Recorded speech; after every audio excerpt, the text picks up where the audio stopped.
Hi there, and welcome to this video. It's going to be the first in a series on determinants. Now, the determinant of a matrix is a very important number that's associated to this matrix, and it can get pretty complicated. So let's start with the simplest possible case here, where you have a 2 by 2 matrix. And we've actually met this concept before of the determinant for a 2 by 2 matrix, back when we introduced the invertible matrix theorem. And namely, if A is a 2 by 2 matrix, and let's give it entries A, B, C, and D, then the determinant of A is, and we use the abbreviation DET of A, is going to be the number that is given by A times D minus B times C. So what we're doing here is we're taking these two entries here and multiplying them, and then these two entries here and multiplying them, and then subtracting. So this is a number, and it's very important to note strongly that right now we are only defining determinants for 2 by 2 matrices.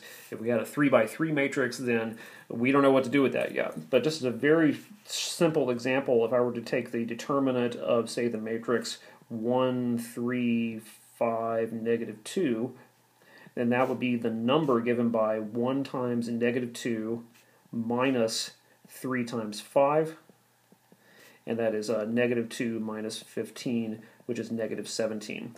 What does this determinant actually tell you? Well, we found out in the invertible matrix theorem that a 2 by 2 matrix is invertible if and only if its determinant is non-zero. So if I can look at this matrix here and see that the determinant is not 0, I can automatically conclude that this matrix on the inside here is invertible. Now, it would be very tempting to say, well, this would be great to use for 3 by 3 or larger square matrices too, but we can't do that yet because we have to define a determinant for 3 by 3 matrices. So that's what the next slide is going to get into, and then we need to think about larger and larger matrices, which will give us more and more videos. So we know how to find the determinant of a 2 by 2 matrix and what the result actually means. But how are we going to define this similar concept for a 3 by 3 matrix? It turns out it gets significantly more complicated, but let's try to understand the definition. So I'm going to give you the definition of the determinant of a 3 by 3 matrix here. This is going to look a little crazy, but just kind of follow along with me and we'll see if we can work with it. So let's start with a generic 3 by 3 matrix here with 9 entries, and I've just given those 9 entries different names here with the subscripts. You see they're telling them apart. So here is how the 3 by 3 determinant will be calculated. We're actually going to calculate a 3 by 3 determinant in terms of 2 by 2 determinants. Let me show you what I mean. The first thing I'm going to do is calculate the number A11, that's this entry right there, and what I'm going to do is look at this little 2 by 2 block right there. This little guy right there.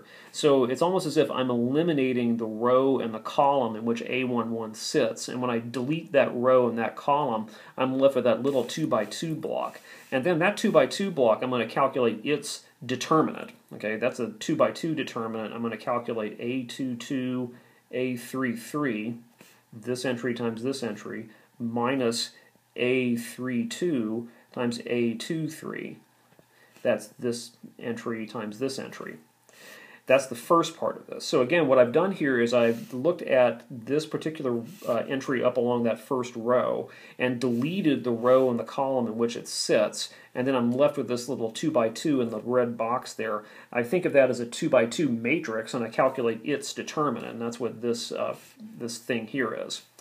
But I'm not done yet. Now I'm going to now move on to do something similar to the rest of this matrix. So importantly, the next step, I'm going to subtract something. Okay, I'm going to change my sign up and subtract.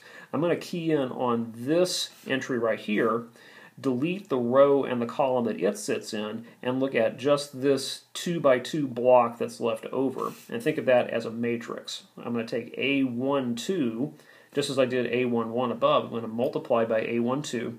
And then I'm going to take the determinant of the stuff that's left over once I delete the row and column in which A12 sits. This would give me A21 times A33, that's this entry times this entry, minus A31 times A23, that's this times this. Now lastly, I'm going to move down to the final entry in this top row here, take A13, and I'm going to change the sign back to plus. So I've got alternating signs, plus, minus, plus. A13 times, now if I eliminate the row and the column in which that thing sits, I'm left with this 2 by 2 block left over. I'm going to calculate its determinant as a 2 by 2. That would give me A21 times A32 minus A31 times A22.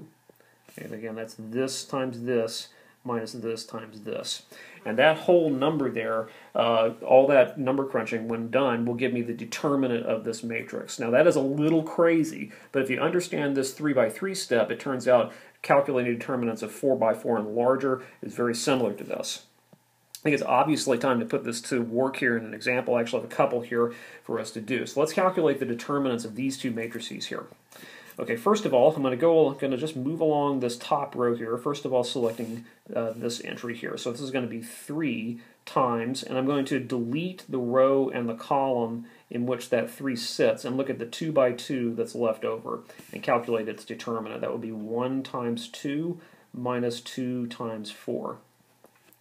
Okay, then I'm going to take my sign and change the sign and focus in on this thing here. That's going to be 1 times, and I won't draw any more on the matrix here just because it's going to get a little messy if I do.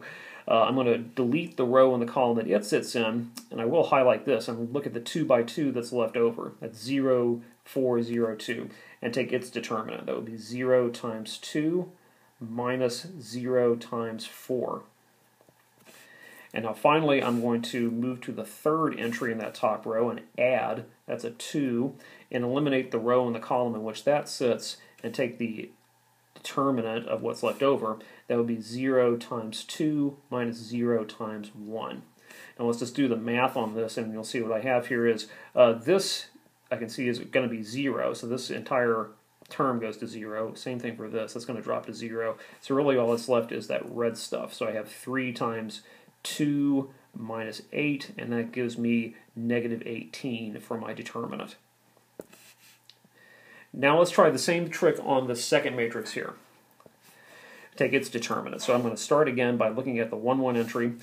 Just mentally, or if you just take a couple pieces of paper and block out the row and the column that it sits in and look at the 2 by 2 that's left over and take its determinant. I'll have 1 times 4 times 2 minus 2 times 0.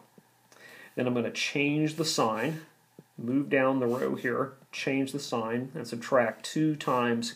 Again, I have sort of a split up 2 by 2 here, but take its determinant. That would be negative 1 times 2 minus 1 times 0. And then finally down to the very last entry, this 5, eliminate the row and column that it sits in and look at the 2 by 2 that's left over. And that would be plus 5. Again, alternating signs back to plus 5 times negative 1 times 2 minus 1 times 4. Now the hard part's over. I just have to actually do the arithmetic. So I think you'll find this is 1, this in here becomes an 8. And I think you'll find out if you do all the math here, this also comes out to be negative 18, interestingly enough. So one thing you can check right off the bat is that it's possible to have two different matrices that have the same determinant. Okay, this is not a one-to-one function we're talking about here. There's a collision. Okay, so what does this determinant actually mean? Well, we're going to get to that in a few more steps, but the first thing we need to do, and we're going to end the video here and start a new one, is talk about how are we going to define a determinant for a 4 by 4 matrix, or 5 by 5 or larger. We're going to do that next, and then we'll talk about what the determinant tells us.